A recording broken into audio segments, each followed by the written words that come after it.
down before his Lord and admits his shortcomings and confesses that he deserves the calamity that befell him and that he doesn't deserve to have his prayers answered. At this point, the answer for his prayers comes quickly, and the black cloud above dissipates. If the kings knew our quality of life, they would fight us over it with swords. My heart sometimes experiences a kind of inexpressible feeling for a number of hours, and I say, if the people of paradise are in a state similar to mine, right now they are living a good life. Be free from worry and fear. More than 30 chapters of the book deal with the topic of ease and relief after difficulty. The book stresses the point that the more severely we become engrossed in hardship, the closer we are to ease and relief. The book has more than 200 stories, all of which revolve around this theme. Whatever the hardship may be, it is only a matter of days before better times arrive. Be calm, for many have come before you who have trodden upon this path, and certainly we shall test you with something of fear, hunger, loss of wealth, lives and fruits. And we indeed tested those who were before them. It is truly just that in this period of examination, which continues until we die, we are expected to worship Allah in bad times, just as we are expected to do so in good times. Allah changes our situation, similar situations, similar to the changing of night and day. Why then the anger, why the disobedience, and why the complaining? And if we had ordered them, saying, kill yourselves, the innocent ones killed the guilty ones, and or leave your homes, very few of them would have done it. Deeds of charity. Abu succinctly said, deeds of charity protect one from the vicissitudes of life. This statement is attested to by both revelation and sound logic. Had he not been of them who glorify, he would have indeed remained inside its belly, the fish, till the day of resurrection. Said to the Prophet, nay, by Allah, Allah will never forsake you. Verily, you are good to relatives, and carry the burdens of others. You provide for the needy, and you help people who are going through hard times. Observe how she understood that good deeds necessarily lead to good results, and that a triumphant ending follows a noble beginning.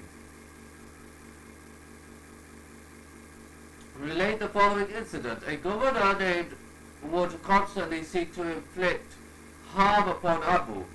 The latter went through much hardship because of this. When Abu was a child, his mother used to place a piece of bread beneath his pillow.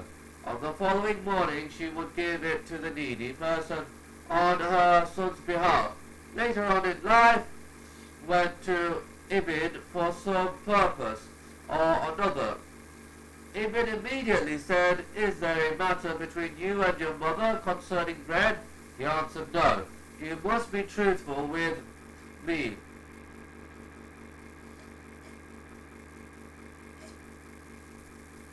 Insisted Abu. Perhaps somewhat embarrassed, recounted the story of his mother in a manner that poked fun at her and at womanhood in general.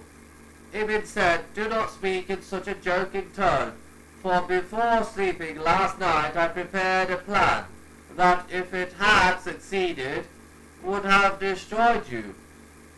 When I fell asleep, I saw a vision. It was as if my hands were raised. with an unsheathed sword, and I rushed towards you to kill you. Your mother blocked my way, and in her hand was a piece of bread that she used as a shield to protect you from me. As a result, I couldn't reach you, and then I woke up.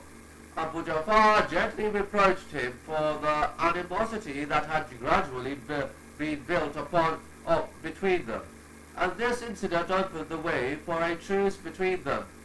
Ibn generously helped Abu Ja'far in his affairs, and they soon became close friends. Was heard to have said after the incident by Allah, "You will not see from me any evil after this." Recreation of relaxation. Two salient and established characteristics of the Sharia are flexibility and simplicity. These two qualities help the Muslim in his worship and dealings, and that is, it is He, Allah, who makes one He wills laugh and makes one He wills weep. The Messenger of Allah would both laugh and joke, but he would speak nothing but truth. He ran races against Aisha, and he explicitly forbade affectation, artificiality, and rigidity. He informed us that when a person makes the religion too stringent and harsh, it will overwhelm him. In another hadith, we are informed that the religion is solid and that we should delve into it gently.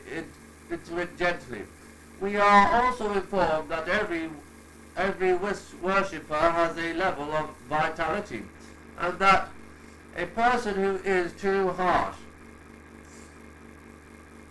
will inevitably and eventually snap. He snaps because he only looks at present circumstances and is blind to the different situations that he might find himself to be in at a future time. He forgets about long-term effects of his attitude and about the boredom caused by over-rigidity. Wiser is he who has a minimum level of deeds that he performs continually, no matter what the circumstance.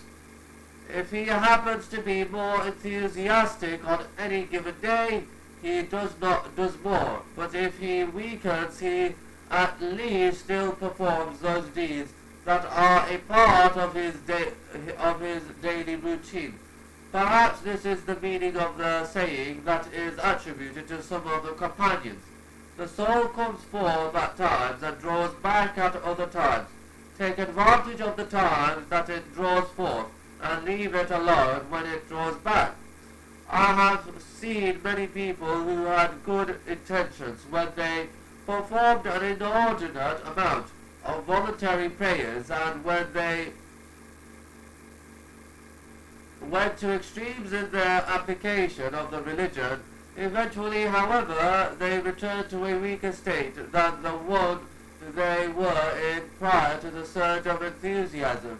They experienced what many overlook is that the religion primarily came to bring prosperity and happiness to people. We have not sent down the Quran unto you, O Muhammad, to cause you distress. Allah reproached those who overtaxed themselves by doing more than they were capable of.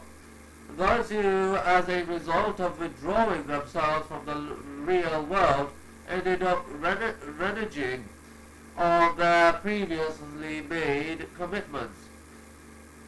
But the monasticism which they invented for themselves, we did not prescribe for them, but they sought it only to please Allah therewith, but that they did not observe it with the right observance.